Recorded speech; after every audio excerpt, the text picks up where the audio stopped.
Welcome to Padma రుచులు. Mutton పాయ ఎలా తయారు చేయాలో చూపిస్తాను.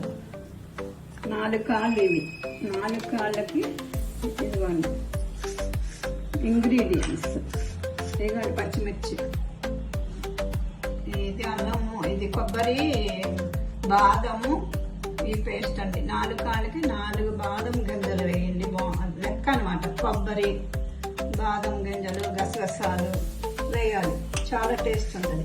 అల్లం పేస్ట్, అల్లం 1 స్పూను, ఉప్పు, కారం, పసుపు, గరం మసాలా.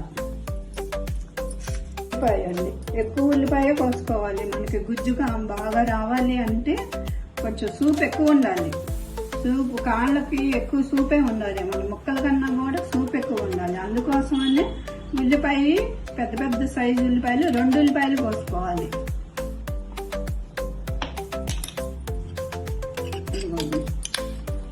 అల్లం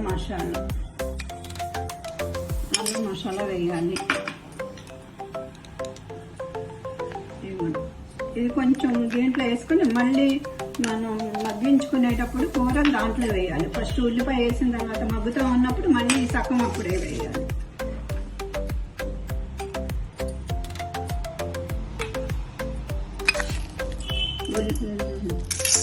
ఉప్పు, సాల్ట్.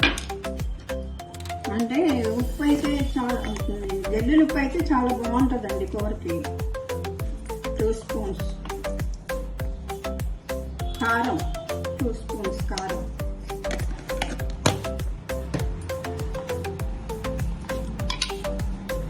పసుపు,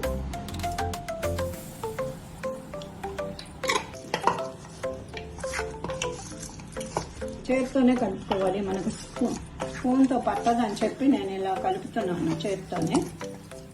దీన్నే మ్యారినేషన్ అంటారు. బిర్యానీ ఆకు,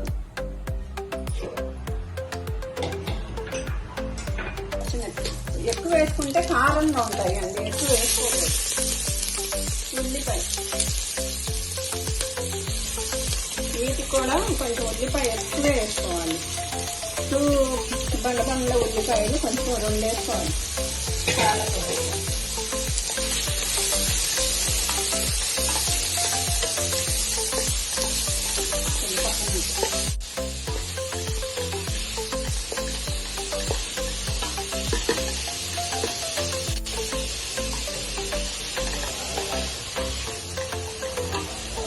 కదా సిమ్లో పెట్టుకోవాలండి. కాసేపు సిమ్లో పెట్టుకున్నామనుకో, ఇగో పెద్ద పెద్ద ముక్కలు మంచిగా ఉంటాయి కాబట్టి చక్కగా దగ్గరికి అవ్వాలి. కొంచెం అయిన తర్వాత వాటర్ పోసుకోవాలి. మనం సిమ్లో పెట్టుకోవాలి. ఇప్పుడు తర్వాత వాటర్ పోసినాక కుక్కర్ విజిల్లు పెట్టుకోవాలి.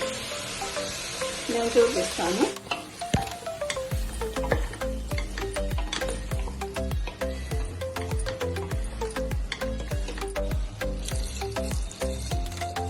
వాటర్ పోస్తున్నాను.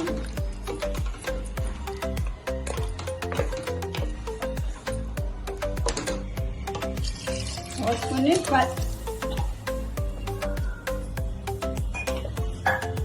10 విజిల్లు రానివ్వాలండి. 10 విజిల్లు వచ్చిన తర్వాత కట్టేసుకుని, అంతగా వాటర్ ఉందనుకోండి కొంచెం సిమ్లో పెట్టుకుని కొంచెం దగ్గరకు వచ్చిన తర్వాత కట్టేసుకుని అప్పుడు గరం మసాలా అది మళ్ళీ చూపిస్తానండి. 10 విజిల్లు వచ్చిన తర్వాత కట్టేయాలి.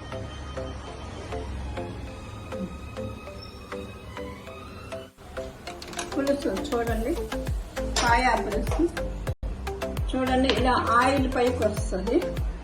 గరం మసాలా వేసుకోవాలి. 1 వెల్లుల్లి రవ్వ, కొత్తిమీర,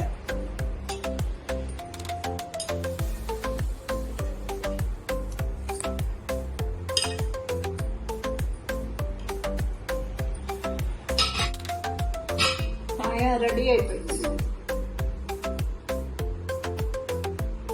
పాయ రెడీ అయిపోయింది. చూడండి, టేస్ట్ చాలా టేస్ట్ ఉంటుంది ఇలా చేస్తే. రైస్కి, రోటీకి చాలా బాగుంటుంది.